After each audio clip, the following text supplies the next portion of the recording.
ஆற்று மணலை கொள்ளையடித்து ஆற்றை மலடாக்கியவர்கள் யார் தெரியுமான்னு கேட்கிறார். யாருன்னு சொன்னால் மந்திரிகள். அதில் பரவேசங்கிற ஒரு அரசியல்வாதி ரகசிய காப்பு பிரமாணங்கிற தலைப்பில் அந்த கவிதை வருது.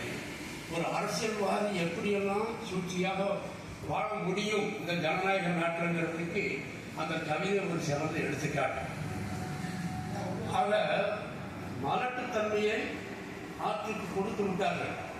நமது கவிஞர் பிரபு அவர்கள் கூட சொல்லி தீர்க்காத துளிகள் என்ற ஒரு பகுதி, அதாவது சொல்வது யாவர்கள் என்ற கவிதை நூலில் அவர் சொல்கிறார். ஏன்னா கிரிக்கெட் மைதானம் அல்ல, அந்த மைதானம் வந்து கிரிக்கெட்டுக்குள்ளதே இல்லை. ஆனால் விளையாடி கொண்டு இருக்கிறார்கள். கிரிக்கெட் மைதானம் அல்ல. அப்போ அது எங்கேயான்னு சொன்னால் அழகர் இறங்கும் ஆகுங்கிறார். கொஞ்சம் நெக்ஸ்ட் போட்டு பார்த்தா தான் அதான் கவிதை நம்ம புரியணும். அதாவது அழகர் இறங்க வேண்டிய ஆறு எப்படி இருக்குன்னு சொன்னால் மணலெல்லாம் கொள்ளையடிக்கப்பட்டு கட்டாந்தரையா இருக்கு. பார்த்தீங்கன்னா கிரிக்கெட் விளையாடுறோம் அவளை லேசாக சொல்லிட்டு போயிருக்காரு. அதே போல